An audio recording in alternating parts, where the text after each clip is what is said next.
Welcome everyone.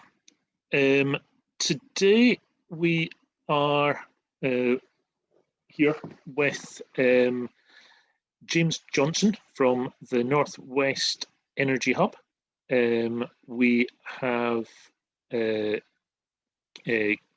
O'Sullivan from the BBA joining us as well, and we're going to go through the LAD scheme. What is involved in the local authority delivery scheme for Green Home Grant in the Northwest region. Most of the local authority delivery scheme measures are being rolled out in different ways around the country by different local authorities. So the approach in the Northwest is being managed by the Northwest Energy Hub, and I'd like James Johnson to maybe say a few words about that. Hello everyone. Yeah, it's a pleasure to be invited today to speak to everybody. Thank you for having me, Barry and Kenneth. I'm going to put up some slides and talk about the sort of policy background, LAD, and what procurement of contractors looks like to those local authorities in the Northwest. I don't know how many of you are nationals and how many are locally based firms, and perhaps we can address that in the chat. But it is true that local authority delivery of this funding, with the voucher now gone, is a mixed picture, and we want the local supply chain involved in these projects as far as possible. But we're being asked to deliver a lot of retrofit at scale through public organisations, and that means procurement has to be navigated. So I'll talk for about 15 minutes, and then I know there's time for some questions at the end. I'm now going to share my screen, at which point I won't be able to see myself or you, and I'll probably look a bit gormless. I'll do my best. The Northwest of England is made up of, from my point of view, is the Energy Hub, 5 LEP areas. That's the 2 counties of Cumbria and Lancashire, Greater Manchester, Liverpool City region, which includes Halton as part of Merseyside, and Cheshire and Warrington. And those LEPs they're economic bodies, but they're significant as being the organisations that oversee me, and also because the way our programme is working is looking to those geographies as individual units for delivery. That's not true in other parts of the country, but that's the way we're going in the Northwest. So before I get to the LAD funding per se, and I'm sure many of you will already know the housing funding context, but let's rehearse it. Know that before the pandemic, government was signalling that it would be spending money on energy retrofit, 9.2 billion, including homes and public buildings. We know they wanted to do a home upgrade grant, which was to get off-gas properties, in particular, retrofitted, ready for a 2025 target for them to be off fossil fuels or up to band C. And we know they wanted to look at social housing. The National Infrastructure Commission and the Climate Change Committee have both sort of put numbers on how much we need to spend in the next decade to meet our climate targets. We've only just put into law the new 75% target by 2035 that the CCC recommended before Christmas. Radical step change in energy efficiency, and we all know that will require far more retrofit than is going on at present. We get the pandemic, and 2 billion of funding, which most was going to be vouchers.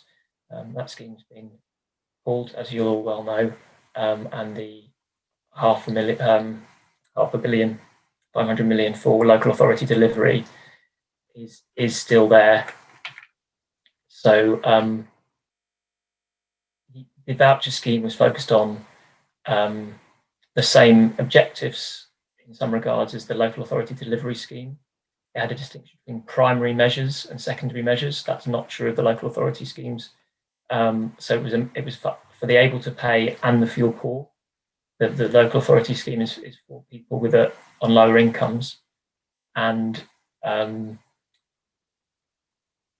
with that going away, government has announced 300 million for local authority delivery phase 2 to be delivered this year, and in winding up the voucher scheme, and a further 300 million has been named, but the programme hasn't been designed yet as to how that will be delivered. So there will be more of this funding next year, called local authority delivery, but maybe with a home upgrade grant element to it separately. So splitting out the different segments of the market, we've got something for the fuel pool generally for local authorities, and we've got something targeting coming off of fossil fuels in off-gas areas, a social housing decarbonisation fund.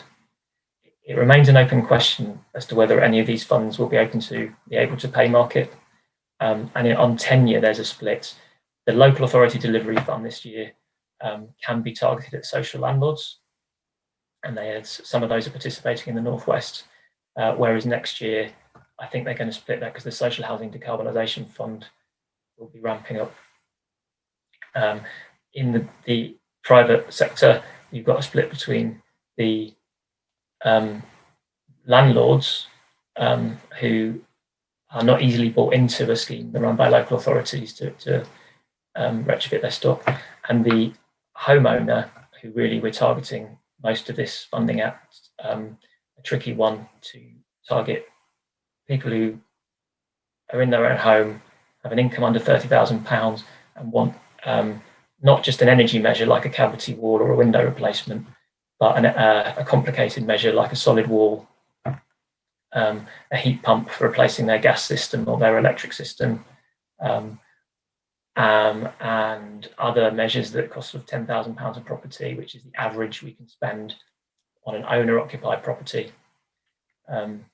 We do have some flexibility to go above that, provided not there's projects that are funded below that. You may all know this because you'll be watching kind of the guidance on this closely. But I hope I've just reminded you the picture there of this scheme is a quick economic stimulus scheme.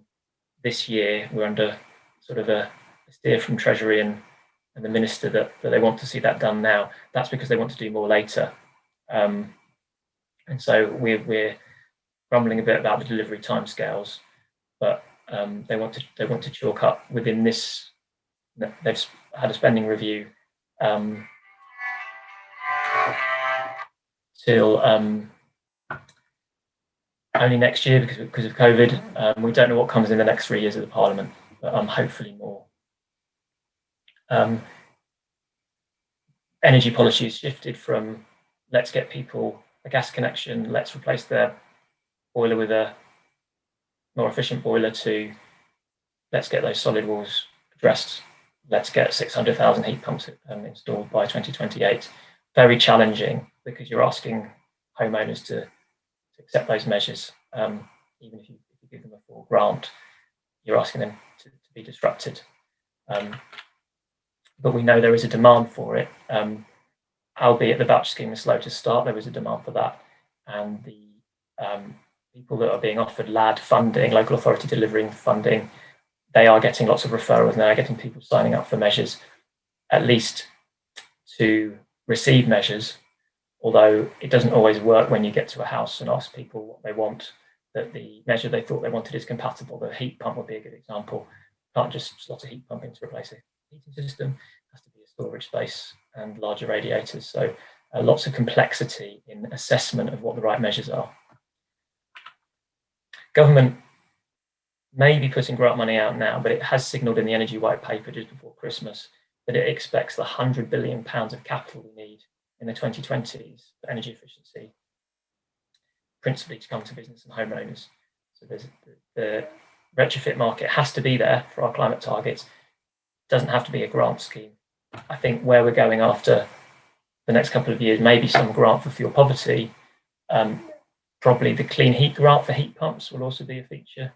But we also need the homeowners to be opening up and letting people in to do these works, paying for it themselves. We've received 52 million of 300 million in the Northwest based on our population and our fuel poverty. And what we're doing, as I said at the beginning, is we're reallocating that down from a regional fund to these 5 LEP areas. We've all got a fair share of the funding based on metrics, including how many E, F and G properties they've got, because it's the LAD funding was originally targeted only at those SAP banded properties in the worst performing. It's been relaxed to allow Ds, but no more than 50% of the program can go to Ds. And what I've been told anecdotally is that if you offer this funding out, it's actually people in D properties that come forward. There's not many E, F and G properties left. There's not many G properties left. And does the funding we've got maybe isn't enough to get those properties up to the band C that we need it to, and people are vulnerable in those older properties which haven't had any work done. So it's a challenge. I touched a bit on the eligibility criteria here. It's a £10,000 average for an owner-occupied home, and 5,000 where there's a landlord involved, and someone's thought about whether or not that landlord is large and is at risk of state aid. We can do any measure that it has an impact on the standard assessment procedure.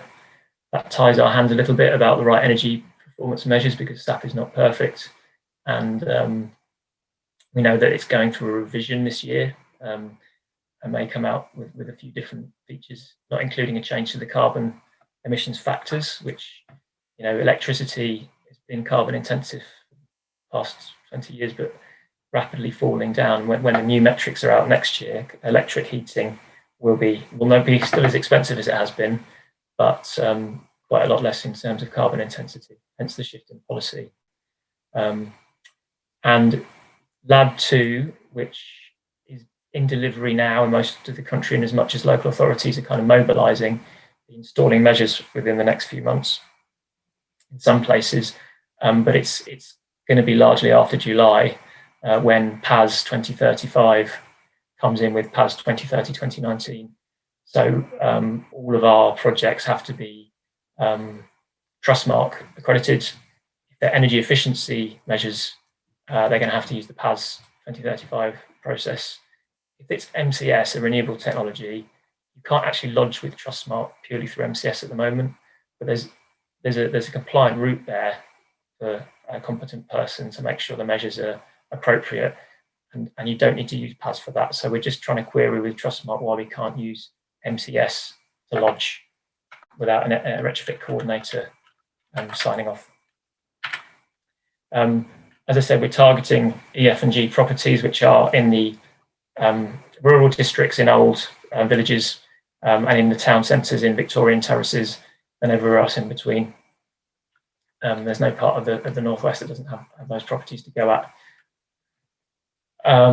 And we want to spread the funding out. It's an allocation of funding, not a competition, which means we want to see as many local authorities participate as we can measure with the number of those properties that they've got. And most of this stock is pre-1949. The cavity wall is the F and Gs. Of course, there will be Ds in there, but you're talking about applying solid wall insulation to old Victorian terraces or cottages with stone walls in rural areas, all of which represent design challenges. In terms of heating, if you want to put heat pumps into these properties, you need to make sure they've got a warm enough envelope to begin with before you start trickling low temperature heat around them. So it's eco funding. The preceding all this funding has typically sort of gone to easier, lower hanging fruit. I'm told, not an expert in eco funding, and forgive me, but I think government's really trying now to reach the parts that they haven't, and that cuts against the timescales we've been given in order to do this. So there are some cavities to fill under this programme. There are some solid walls to address.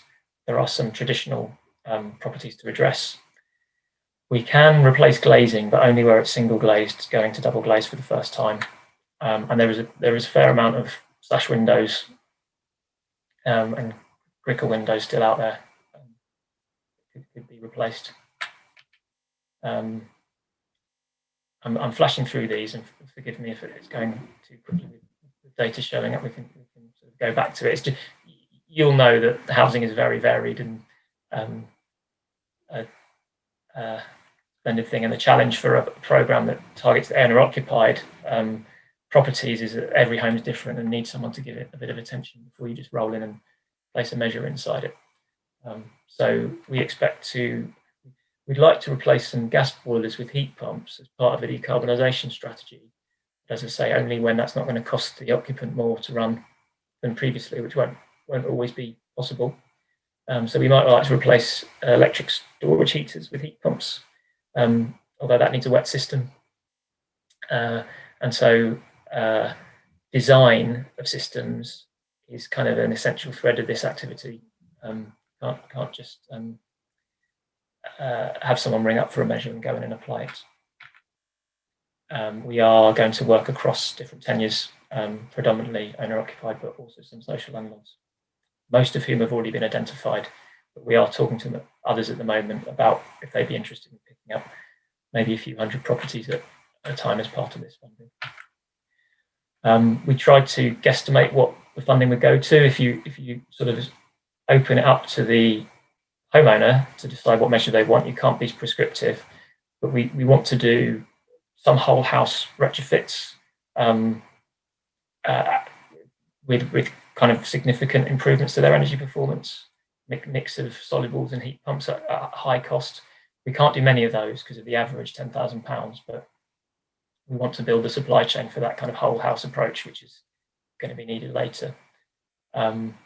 We want to some of this funding to heating, switching, fuel switching, as I've said, and you could do some solid wall or internal wall as well for properties around the cost of the £10,000 cap. I'm led to believe the market might say differently. I know there's a lot of inflation going on in material costs at the moment, which is a bit of a concern. But the bulk of the programme could be for individual measures. Insulation of park homes is being discussed. Solid walls, underfloor heating would be eligible, as would door replacement. But it's all got to have an impact on the SAP. And then, because we've got some more expensive measures in the programme, some less costly measures, including a bit of solar, provided it's connected to a thermal store or in some way decarbonises heat. Government were leery of a programme of solar renewables because that would come down low on a hierarchy of need in terms of energy efficiency. We are looking at a spread of measures here. We have spoken to Trustmark about the number of organisations that have this qualification. We looked in the Northwest at the suppliers as of September, and we looked again in March. We could see a growth from 1,933 businesses to 441. So we reckon there's a 1,300 suppliers across, assessment, fabric, services, and renewables. That's not the whole supply chain, obviously, for energy efficiency. They're the people that probably looked to the voucher scheme and became Trustmark accredited. Government now wants all publicly funded grant programs to run on Trustmark for quality reasons. And I feel sorry for smaller suppliers who were looking to work directly for households under the voucher who have got this qualification, but I think it's a quality qualification and you hope would drive up standards. And it's encouraging to see that there's been a big growth in it. I'm particularly interested in the retrofit assessment and retrofit coordination activity because we're going to need that as a precursor to any installation. That lots of people have qualified to do that, but actually the provision of that in the Northwest is a bit variable. These figures it's very hard to pull this data from Trustmark, but I think there might only be 3 retrofit coordinators stroke assessors in Cumbria. That can't be right. Conversely, Lancashire has got as many installers of energy efficient measures as Greater Manchester. I think that might be some double counting to do with firms that can do work in 13 different districts. So these figures, I wouldn't want to stand by them, but they are giving us a picture of the number of firms that are Trustmark accredited, and will need to be PAS 2030 2019 their energy efficiency by July for that transition over. So you come here today to hear about what we're going to do to engage installers and designers and assessors in the programme. Elsewhere in the country, just for some context, the other hubs have set up dynamic purchasing systems for their whole geographies, and are employing retrofit managing agents, large organisations who are going to programme manage packets of installs for installers to come onto DPSs and provide the service.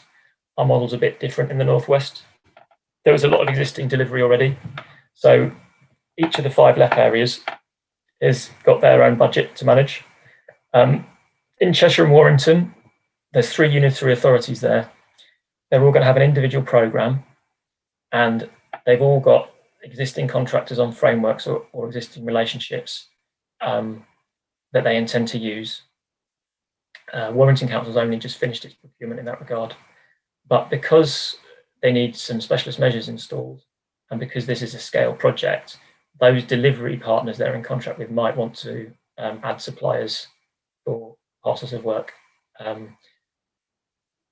The way to know that will be once they're, I can't invite suppliers to contact these authorities looking for work per se. It's either going to be a delivery partner advertising it and through their own channels, or there will be an advert for a job. In a month, by the end of this month, I need to have on my website, which I'm going to show you on the final page, at localenergynorthwest.org, links to descriptions of how the projects are running in each of these areas. So that's Cheshire and Warrington. In Cumbria, I've noted that there's a gap in the local supply chain that might need to pull people in from further afield. They're reviewing their procurement options at the moment. They've got a small scheme from the first phase of LAD.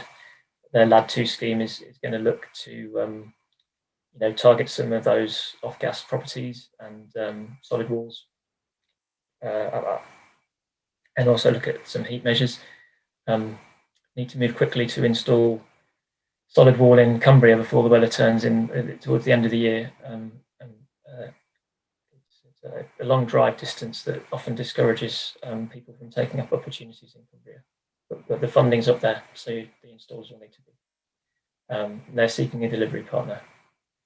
In Greater Manchester, they've a framework that they use, and E.ON is their main contractor for LAD 1. E.ON obviously brings in subcontractors underneath it, and there's a route potentially there. I know that solid wall contractors, heat pump contractors are specialists, and there's going to be a strong need for those. For LAD 2, E.ON have a part of that contract because of their existing arrangements, but it's not certain that everything will be done through that route, and there may be a procurement. But I can't speak to that beyond what Greater Manchester wants to do. In Lancashire, Cosy Homes in Lancashire, Chill, is from a local authority point a good scheme for aligning grant funding with households, and they are scaling up to deliver LAD 2 for the council.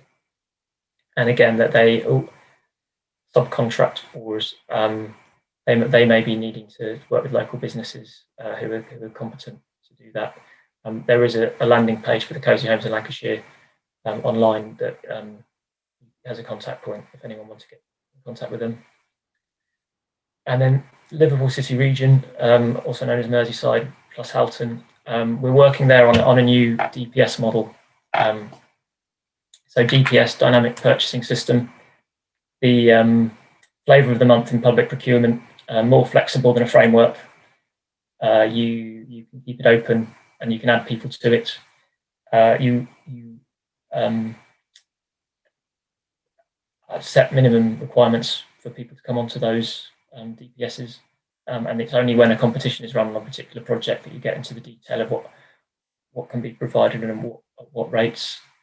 So this is looking like the way local authorities will do retrofit, both in the northwest, where we're piloting it with just one part of our geography, working with Procure Plus, who have a lot of relationships with social landlords to do a retrofit, and some sort of depth of experience on housing retrofit procurement. Other parts of the country, the DPS is sat within the local government itself, doing it slightly differently. But it was intended, the intention was certainly that smaller suppliers could come onto lots when they're qualified and Trustmark accredited, participate in these programs. We want to build something that's future-proof, not just for this quick program, which is forcing us to, work with maybe one main contractor. We want to be able to do smaller projects, place-based renewal projects, projects where there's a bit of grant from a housing team and want to do 10 units at a time. All of that should be procurement for that. We want to allow smaller firms to participate in that. They can often be better value for money than larger ones. So we've got 4 lots in the DPS that's being designed by Procure Plus, and it'll be their procurement system once we've put it to use for the first time. We care about what the scope of it is, but lot 1 is about home energy advice and providing help desk support to households. So sometimes local authorities can do this in-house, but lately not so much. And so there's some good organisations in the northwest that can do that on their behalf. They can sign people up for grant programs and refer them on to installers. That's one feature that we'd like to have the availability to contract people with. The actual install design programs, we're talking about something called retrofit managing agents. So not just an installer firm, but a firm that can do that referral if necessary, have a help desk, work at scale, worry about checking people's benefit credentials to ensure that they've got the right income threshold at the door, send out a retrofit coordinator, make sure the assessments and surveys are in place, and only install once all that PAS 2039, 2035 documentation has been signed off. That's what the LAD programme needs this year. It needs organisations that can take that all in under one roof, and then, if necessary, there's subcontractors under that delivery partner. Lot 2 is designed that way for very large programmes quickly. Lot 3 is more of a smaller programme lot, or hundreds of units at a time, or the same activity over a longer time scale, where perhaps the home manager engagement is or isn't being handled by the local authority. The firms we like to see on this lot can go through a threshold, do an assessment to PAS, worry about the kind of Trustmark accreditation, but essentially they're an installer firm that can do probably multi-measures, because, well, it rather depends on the project. For the purposes of LAD, I think it needs to be multi-measures, and the competence it needs to be there. Conceivably, smaller measure projects will come forward later.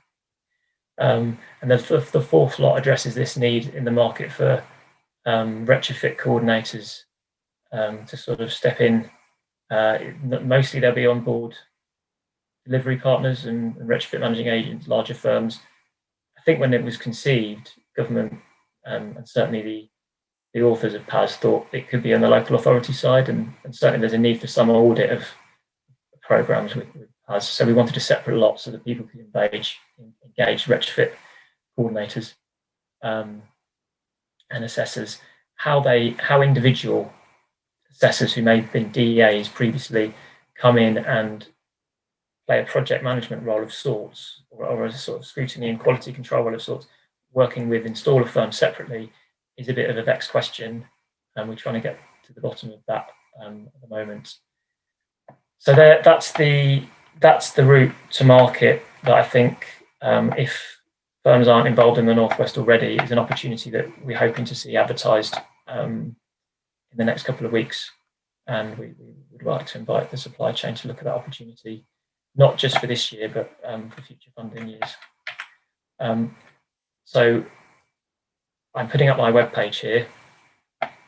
We're going to be announcing when and where a program is going to be available to homeowners, and by implication, that will have information about who's delivering it as suppliers.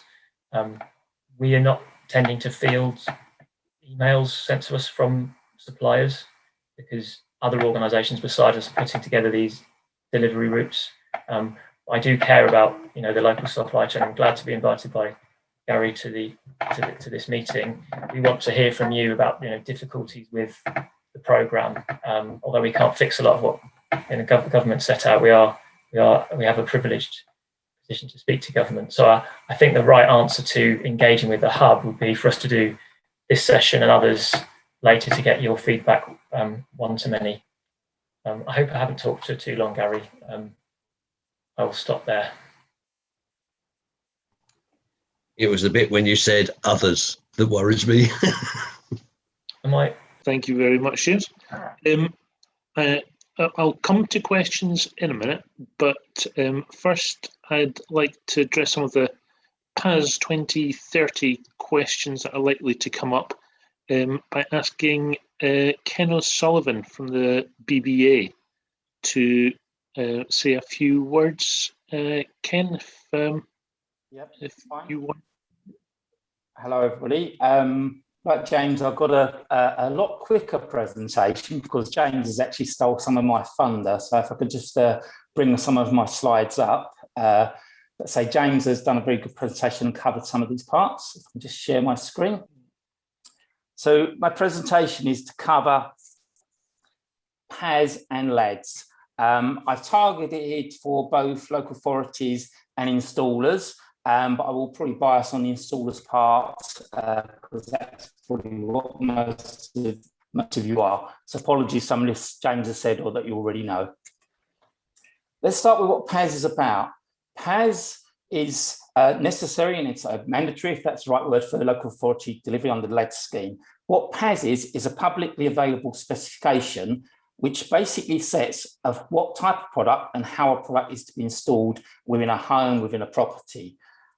Basically, it sets quality standards. That's what it's all about. That's the back end of PAS, is to make sure that we have consistent installation of products. As James has said, LADS 2 relies on PAS 2030 and PAS 2035. PAS 2030 is the certification that the installer has. So installers are certified to PAS 2030. PAS 2035 can be installers, but it is also more about the retrofit coordinators, etc., which I'll go into. So installers are actually certified to PAS 2035, but they need to be aware of PAS 2030, but need to be aware of the PAS 2035 conditions and rules because they mix in with each other. For those doing low carbon heat, obviously it's micro generation certification scheme or MCS scheme. So let's go into a little bit more detail. So if you're an installer, the first thing that we would advise you to do is to read the PAS 2030 document. And if you get a chance, the PAS 2035 document. It's quite a long document, but there's a lot of details in here that certainly I can't go through on one screen or one presentation. As an example, within PAS, there are percentages of inspections that you'd need to adhere to, etc. That in itself is about 5 pages. So the first thing I would do is try and get hold of a copy of the document. Most importantly, at some point, once you apply for it and you want to become part of PAS, you'll be certified by an appropriate certification body, such as the BBA. So again, you need to start making connections with a certification body, i.e. the BBA. There are obviously other people out there, and I'm sure that they will advise you or help you in that process. As spoke about earlier, you would be certified to PAS 2030 as an installer, but you need to be aware of what 2035 implications are. 2035 basically engages more design element, hence why we have retrofit coordinators, and it's pre the installation stage where you're assessing the home, etc. But in PAS 2030, there are certain bits you need to adhere to. One of those parts, as an example, is that you need to utilize retrofit coordinators. Retrofit coordinators, by the way, as again James said, can either be self-employed, outside of your company, or many companies will have their own retrofit coordinator. The other example that's most important under PAS 2035, Title 2030, is that all of the installers that install the products must be qualified. And as you can see from that line, it could be qualifications such as level 2 MVQ installation, glazing, heating, etc. At the moment, there is still acceptance of people that are on those courses or applying to be qualified. So for installers that have been around for years, maybe not have formal qualifications, they can actually work to formal qualification, and that's acceptable. But PAS 2035 ultimately wants installers to be fully trained and have qualifications within the measure that they're fitting. Also, as part of the PAS, you need to have a quality management system. Again, you can have your own system, or you can have a more formal system such as ISO 9000. But again, that quality management system must fulfill things such as complaints processes, your procedures, your purchasing process. So my advice there is look at a 9001 system to help your processes ready and relevant for PAS. Within PAS, it's not just the standard warranty, standard guarantees. Any installing PAS needs to tie up with a guarantee agent such as SIGA, GDGC, SWIGA, etc. And normally it extends either the warranty or the guarantee. So for example, in installation, most guarantees now are 25 years. But again, as part of PAS, you need to have that tie to be able to sell that warranty and guarantee with your works. Once you get into PAS, or to get into PAS, when you tie up with your certification body, what the certification body will do is to start to do audits. So there'll be initial audits on your offices to check that you've got your guarantees, your insurances, etc. in place. And then they will do inspections on site to check that your works achieve the PAS standards. So for your initial application to become a PAS installer, the certification body will do an office audit on you, and they will do at least one inspection on the measure that you're applying for. And then once you're then onto the PAS scheme, there is an annual percentage measurements of inspections that the certification body has to do against the measures, plus an ongoing office audit. So please be aware that once you've signed up, there are ongoing commitments to audits, office audits, site audits, etc. And as previously said, you have to be Trustmark registered. You can't apply as an installer direct to Trustmark. Trustmark work through its scheme providers. So what you have to do is apply for a scheme provider to gain Trustmark. So our advice is companies such as the BBA, where you can apply for us to get your PAS, but also we can register you as a Trustmark. So the sense is that you would come to someone like BBA and get both. But you do have to be Trustmark registered through a scheme provider. The measures, I think I'll gloss through this slide because I think James covered this very, very well. But as you can see, the measures, it's all about insulation, low carbon, heating, etc. But I will gloss through that because James, I think, did that in more detail himself. The last thing to be aware of as an installer are the bits that are added onto PAS, or not directly covered by PAS, or probably not clear. The first thing within PAS is that you should use certified products. So it isn't a case of just grabbing any product. If you're installing under PAS, there are certified products. These products can be certified again by companies such as the BBA. Again, there are other companies out there that will certify them, but you must use certified products. Also be aware that certain measures or certain products need to come under the building regs. So again, for CWI, SWI, that kind of thing, you will need to register those for building regs. You can do those either individually per job, which is quite costly, or what you can do is join a competent person scheme against the BBAs, where we can actually do the works for you and it comes out a lot cheaper. So my advice would be that once you're looking at PAS, whilst you're looking at your certified body and your Trustmark, also look at competent person schemes and see if they can help you. It will make the process a lot easier. And just to touch on subcontractors and main contractors, again, as James said, you can use subcontractors. So if you are a main contractor, you can use subcontractors, but you yourself as the main contractor need to be PAS registered, Trust registered, etc., and make sure that subcontractor works to all of the right standards and carries out the work in line with PAS, Trustmark, and the inspections. Or the other way around is that you can actually be the main contractor, but then choose to use local installers who already got PAS. And certainly when you talk about solid wall, it possibly is better to consider installers that have already got PAS because they're specialists in it within that subject already. But you can use those, Obviously, commercially wise, you need to speak to your manager, and that's how you would deal with that. But you can, so therefore you can actually issue it yourself and become a PAS installer, or you could actually use contractors for it. And that, to be honest, was fairly quick. I think James covered quite a lot of it. Okay. Thank you very much. We've got one or two questions that have come through in the chat session already, and I think we'll just start with those.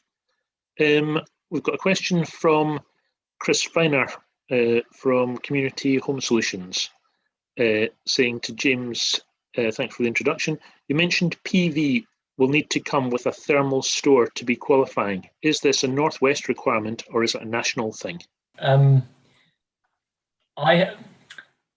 We have some flexibility over how we deliver our schemes from government, and it was in addressing their overall objectives around decarbonisation of heat and targeting of measures appropriately that we've recommended to our 5 LEP areas that if they're going to install solar, which would be an attractive measure, I'm sure, for households, it needs to be something linked into their heating system.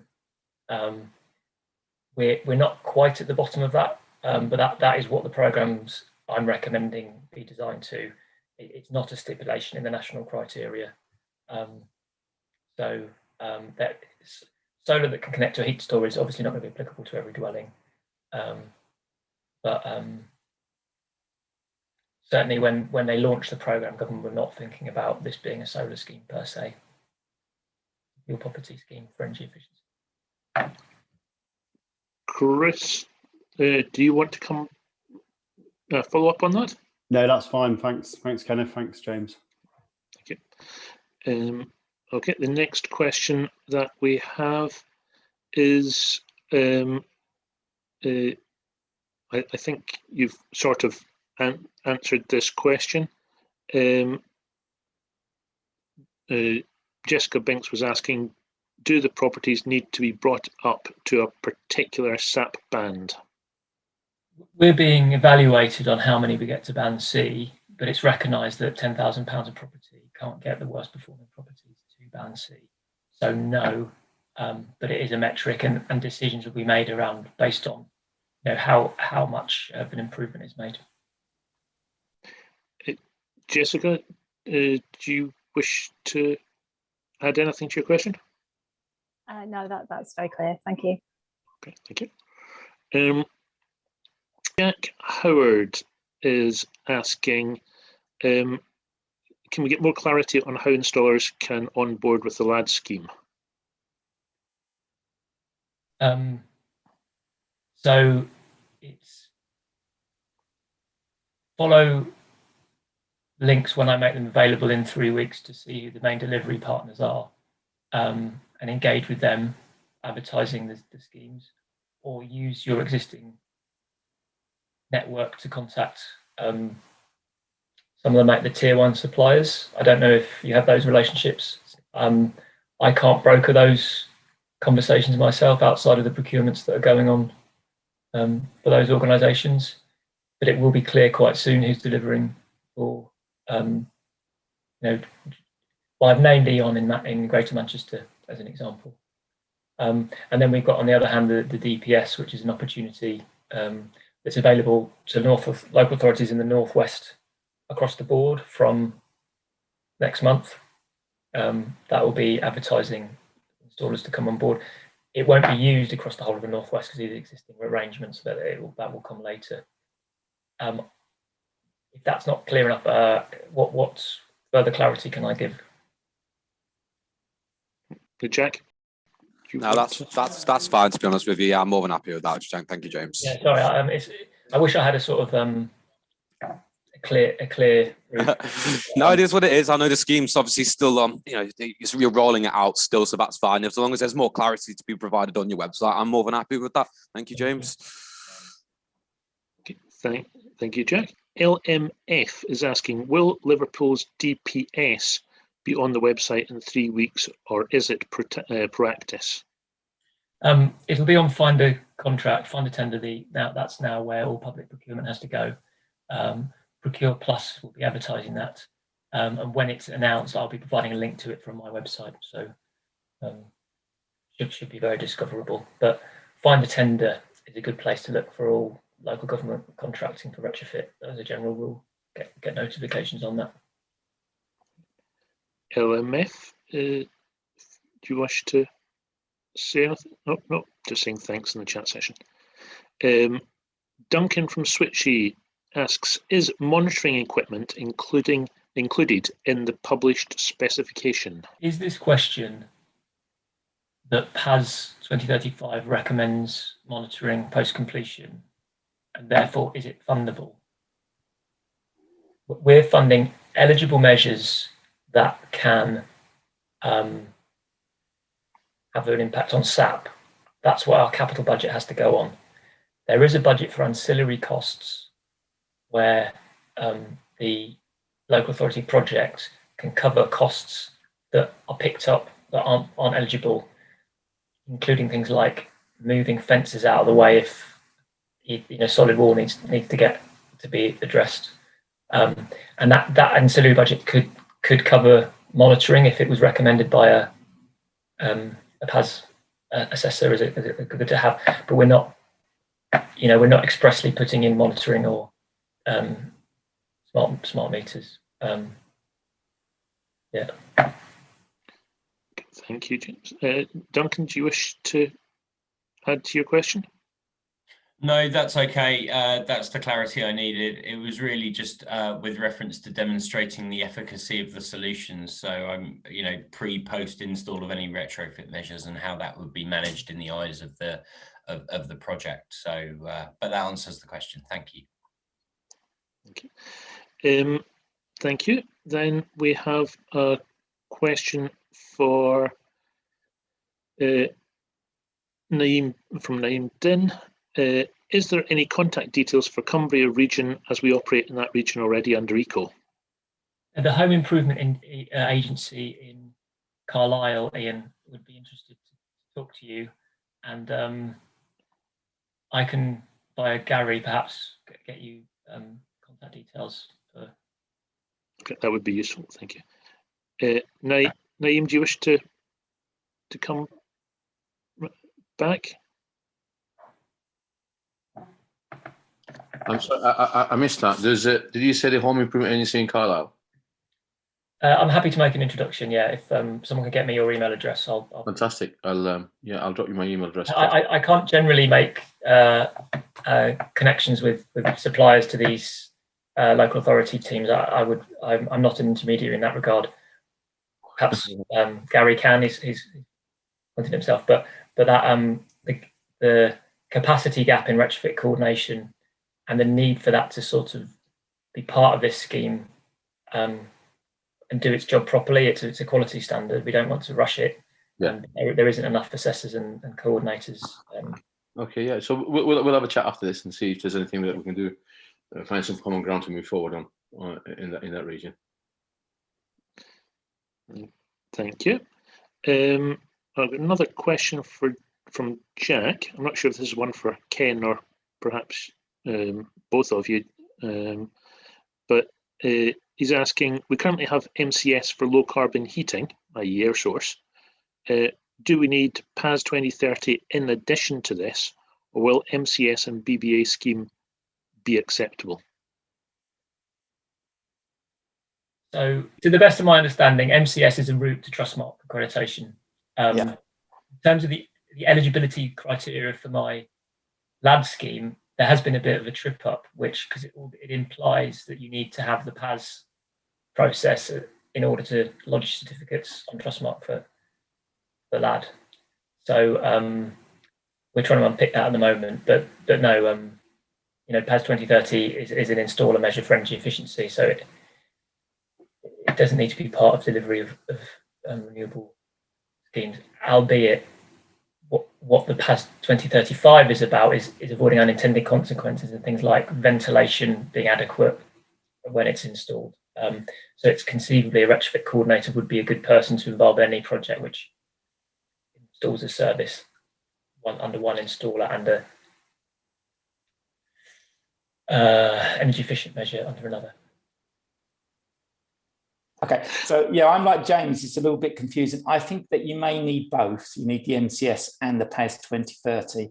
But what I would suggest, Jack, certainly if you want to send me an email, and I'll put my email details on the chat in a moment, we'll look into that and come back to you rather than misleading you on there as such. But I think you will need both as such. Yeah. Okay, thank you very much. Is that giving you the answer you wanted, Jack? Yeah, perfect. If you can just put your email on the chat, and then, like I say, I'll just liaise with you on a direct basis after the conference call today. Thank you. Thank you. Ian Naismith, you are wanting to say something. I'll be quiet. I've been in the Green Home Grant Scheme vouchers and calls.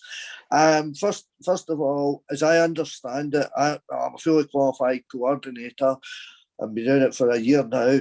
But the two things I would say is the installers of MCS accreditation require to have all work done with retrofit assessment coordinators, designers, etc., and required to be registered to pass 2030-19, so that the coordinator can register the jobs with Trustmark for the certification. Obviously, your MCS certification will still be the same. This installer will do that, but the retrofit coordinator will then register the jobs in Trustmark so that people can get paid from government, as I understand it. And I was also, some of the slides that James showed regarding the numbers was quite interesting, not just for the number of installers and how that's increased in the last 6 months, but the amount of work that's going to be required in some of these areas. And if the people are looking, I'm quite happy to do coordination and help in Cumbria. And if there's any installers looking for information or unsure of things, they please feel free to contact me either through yourself, Ken, or Gary, and give them my details. Thank you. Thank you very much, Ian. We then have another question from Jessica Binks. Is there any further details on the DPS? When's it likely to go live? When are the tenders likely to be going out, etc.? We wanted it live this month. In fact, we wanted it live last month. It's a bit of an innovation to think about the retrofit managing agent role intruding between the installer and the homeowner, where the local authority is a client. So there's been a bit slower than intended, but certainly it has to be ready and notified for 30 days within the next few weeks, so as for it to be possible to get installers on board in sort of July and do the works for the second half of the year. So it won't be long. And just picking up on Ian's point there about MCS and PAS, I don't want to give misinformation out here. The way Trustmark portal works at the moment, it's right that you need, by implication, PAS as an energy installer to lodge it. It's not quite appropriate because MCS ought to be the competency in itself. Something needs to be unpicked there. I think we probably need a bit of guidance from Trustmark on this, or others, because I wouldn't want people going out and getting a qualification they don't need, nor would I want anyone to fail to get a qualification that they do need. So we're looking to make it easier, I think, but we're not there yet. And I think, James, that's why I'm trying to be a little bit careful, because it is a bit unclear. We obviously have links with Trustmark, so following the questions, we'll go away and ask that question. As you say, it's wrong to mislead people here, but we will get an answer and get it back to yourself and Kenneth and that to give to people. Thank you very much. I have a question from Gary Hansen. We use Liverpool spray foam insulation in the pitch roof installation. Is this a measure accepted on the scheme? From my point of view, we're funding, the local authorities are funding measures that improve SAP rating, and that would, I think the PAS specification, PAS 2030, has some good practice standards, it's recommendations, guidance that is posing questions of some materials. Things like, I'm not particularly close to this, insulation, bridging the damp, going below the damp proof course when you're doing solid wall. I can imagine there's some products out there that will need to be modified slightly to be satisfactory to a retrofit coordinator's guidance. Are there areas where it's clear cut, not clear cut? That's potentially true too. So from the point of view of the funding, it's a measure that can improve SAP, and from what EBA are telling us here, got to be certified product. So I know there's some suppliers who've got products who are pushing to have them recognised as suitable, but I don't know on a case-by-case basis, and not particularly on that one. And just again, I think if I'd say PAS in its basic format says it's got to be certified product, so spray foam certified. But yeah, there are queries, and we at the BBA with our manufacturers already starting to speak to the relevant people to see why it's not there and what can be done about it. So we need to understand it further as well. And again, once we know, we'll get back to Apollo, etc. Thank you very much, Ken. Thank you, James. Are you wanting to say anything on that, Gary Hansen? Yeah, I mean, we're already installing Lapala on the Green Homes Grant Voucher Scheme for pitched roof. We're doing underfloor and we're doing room and roof, and it's proving a very, very popular product and a good system to install. So I was just thinking, transitioning from one to the other. We are PAS 2030, 2035, 19 accredited, so we've got everything in place. We've got our assessors and coordinators all in place for everything. So yeah, I was just curious to see whether the pitched roof insulation, now I know the room and roof is on there, but I didn't see the underfloor or the pitched roof insulation. And I thought if it was on Green Homes Grant Voucher Scheme, I would have assumed, which is why I asked the question, it would be available on the land scheme as well. Yep. Okay. Thank you, Gary.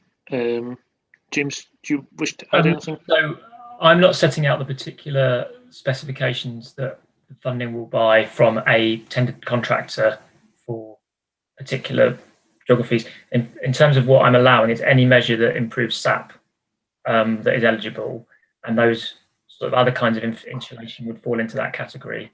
And if you've got retrofit coordinators saying they're appropriate, then they would fit. There's a bit of a conflict between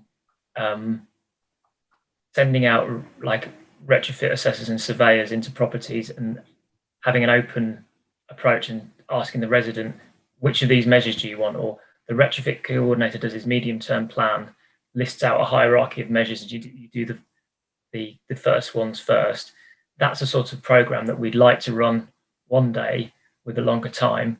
We might be procuring installers who limit the number of measures that they make available for the sake of expediency. And that's not ideal, but our delivery window here is about 6 months. So the answer is they're eligible, and it depends on which delivery partner has taken a contract with which local authority as to what the full range of accessible measures is. Thank you very much. Then I have a question from Martin Atkins. James, you mentioned the traditional properties, some of which will be listed or in conservation areas. The PAS standards involving ventilation can ultimately mean measures can't be installed because of the conflict of interest between planning and ventilation. Will such issues be signed off by the retrofit coordinator? It's going to come, if it comes down to planning approval or what permitted development is, I think that is a barrier to some projects timescale wise. So moving of meters, talking to the energy networks, or planning needed for solid walls. These are issues occurring as retrofit coordinators flag them.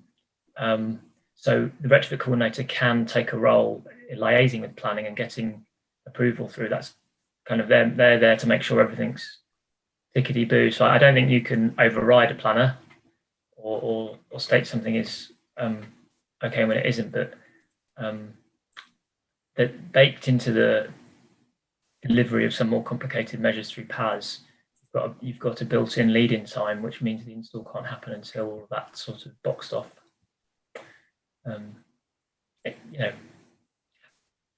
The reason these programs are running for short periods of time this year is an economic stimulus in a pandemic period.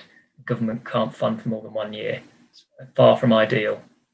So we hope later that these sort of issues will be boxed out by future programs. Thank you, James. Martin, are you happy enough with that?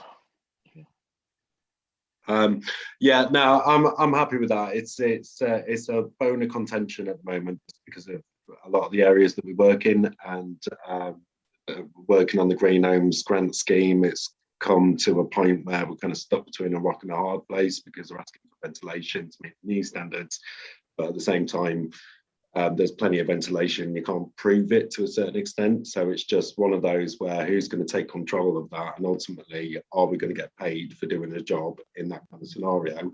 And often these are the houses most in need, or the properties most in need of such measures, whether it's internal wall or external wall or other odds and sods. It just needs some guidance on exactly what will happen in those kind of scenarios, and ultimately who signs it off. So when I've been speaking to planning departments, it generally goes down to fire comes first and everything else is done by the planners, and that is generally what they're saying to me. Where do we fit in terms of, okay, yeah, we are creating a risk by insulating more, but who signs it off at the end of the day? And I think that's something that needs to be addressed over the course of the next few years, hopefully. Okay. But other than that, I'm happy. Thank you. James, do you want to add anything to your answer, or are you? I wish I could sort of put a path through that one. I'd like to know more about that one, actually. Maybe I'll follow up with Martin to discuss it. Okay. Thank you. We've got a question from Stuart below. How much of an impact on the SAP is required for windows and doors to be upgraded? An improvement in the SAP. I think I would see Windows. I see Windows coming in as an eligible measure in principle. There may be some of that in the program, but it like I say, we've got strict targets and then we've got scheme objectives, and because windows are an expensive measure relative to their impact on the SAP, it's hard to see lots of those being funded, but there may be local authorities where that's a kind of an opportunity and an issue. So I think window replacement, single to double, is eligible, and we'll see some of it. I would suspect a door replacement does change the U value, does have to change the U value, wouldn't it? And would it change the SAP rating ever? I think that will come down to an assessment. It might be a good measure as part of a mix of measures that are going into property with some other measures.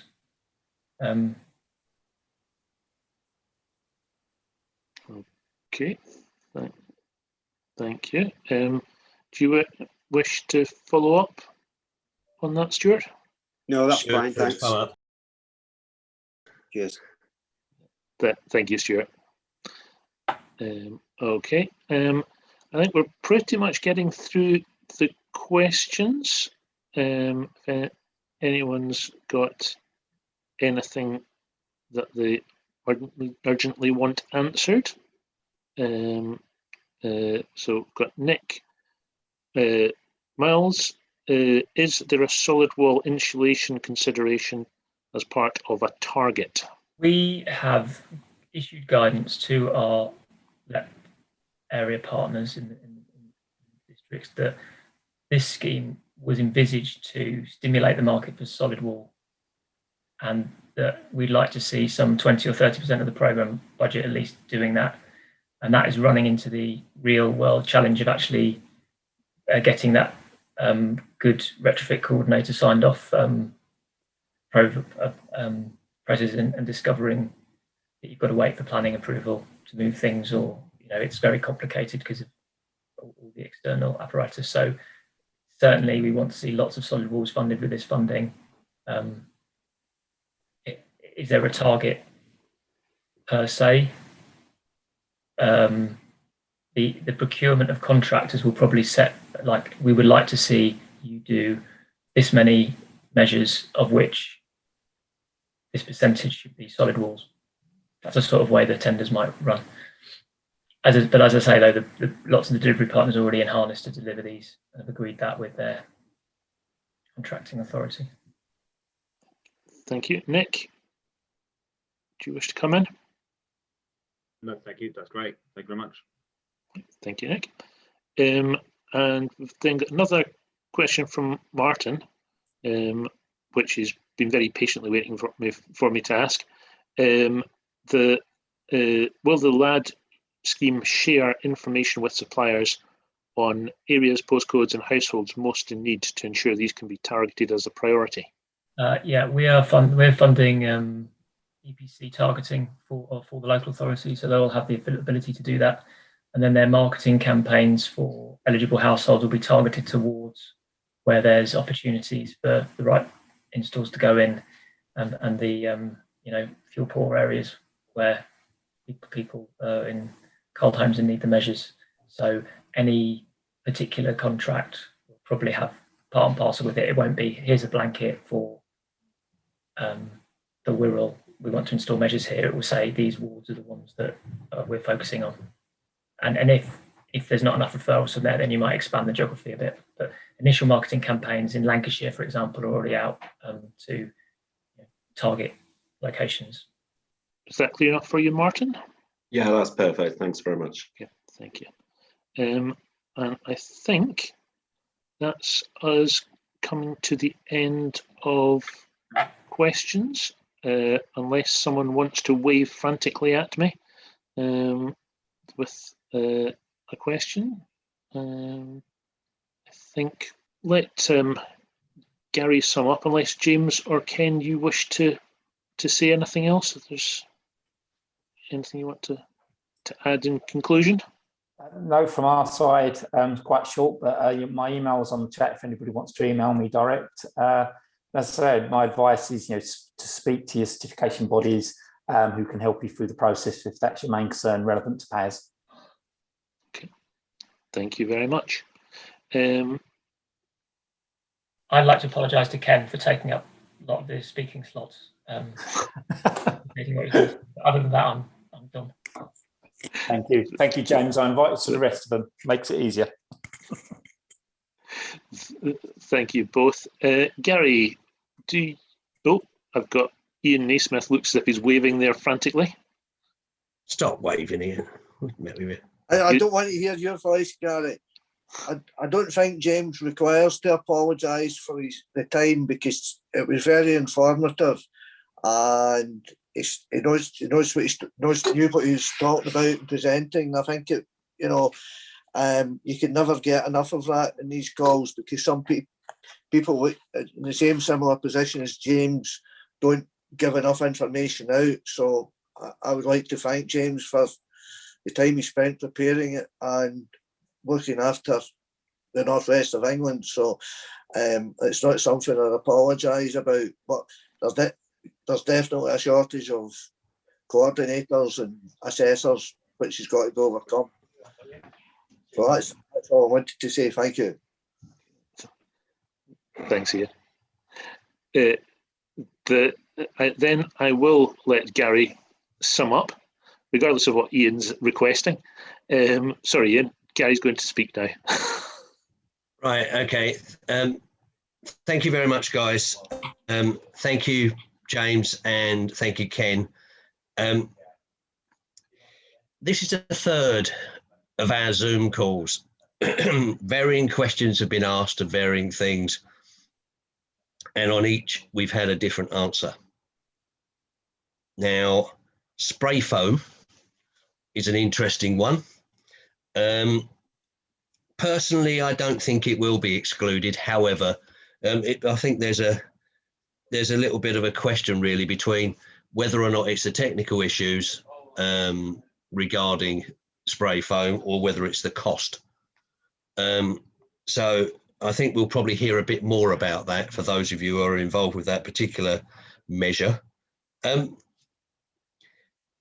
With these Zoom calls, what we found is, and I think it's very, very important, we've brought in the PAS side. So thanks very much, Ken, because I think a lot of people, we've got a call on June the 3rd about, are you ready for PAS 2019 30-35? Now, hopefully with the little intervention that we're now doing throughout these calls regarding PAS, some people are actually getting to the idea that, hang on, maybe we might need it.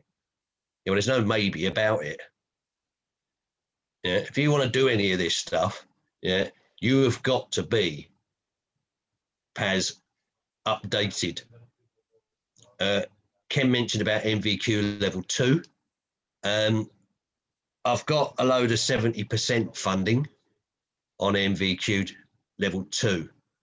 And I've got companies with availability to carry it out.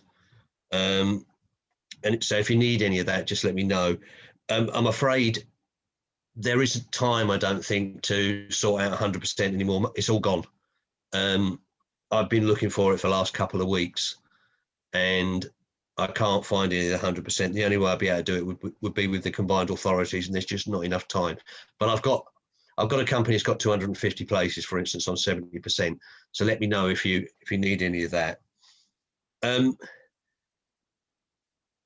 Green Homes Grant, just a quick one on the vouchers. Anybody that's done installs that hasn't been paid on their installs for the Green Home Grant vouchers, get in touch with me, email me the voucher numbers and I'll help you.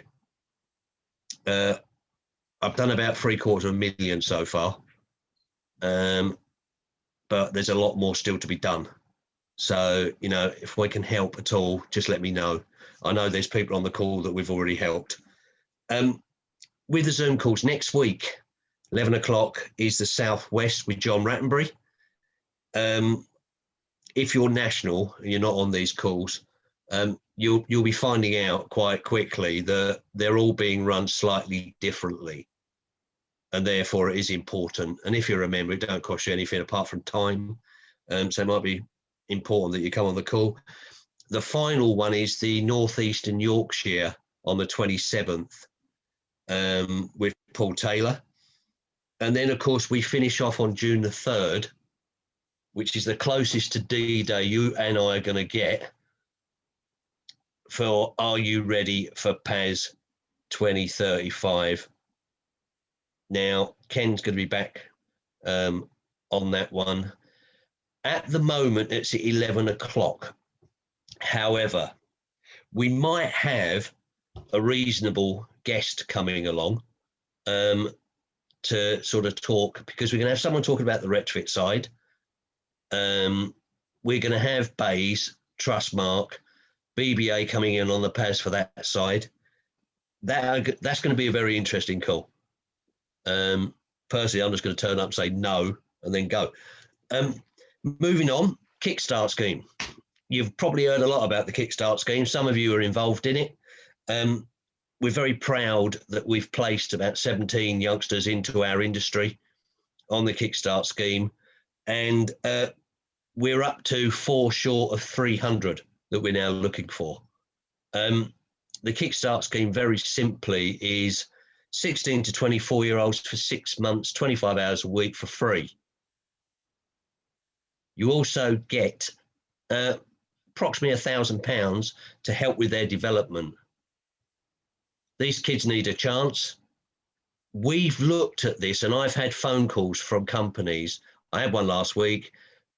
The person we took off of Universal Credit and put into a company, they've now got all their departments fighting over that person. So, you know, let's get rid of the people that are sitting on Universal Credit don't want to work. There's a lot of them that are very good that unfortunately in today's situation have lost their jobs. So they're desperate to work. Let's take advantage of it. What have you got to lose? You know, get in touch if you want anybody on the Kickstart scheme or you want to know a bit more about it. The awards will kick off at the end of June, starting with Yorkshire and Humberside. They're back on. If you want to know about the Energy Efficiency Awards, a lot of you are already involved. Then please get in touch with me. I think overall, what I'm finding is the biggest question of all is how do installers engage with these varying schemes? And therefore, as we said before, we do need somebody to broker. And when I say broker, I mean we need a conduit to get the installers to talk to the main people. Well, I'm here. I will do it. Yeah. So I'll talk to one end and I'll talk to the other end and I'll try and put you together because that's what we do as an association. It's about communication. It's about collaboration. And quite simply, if you want to get involved, just email me.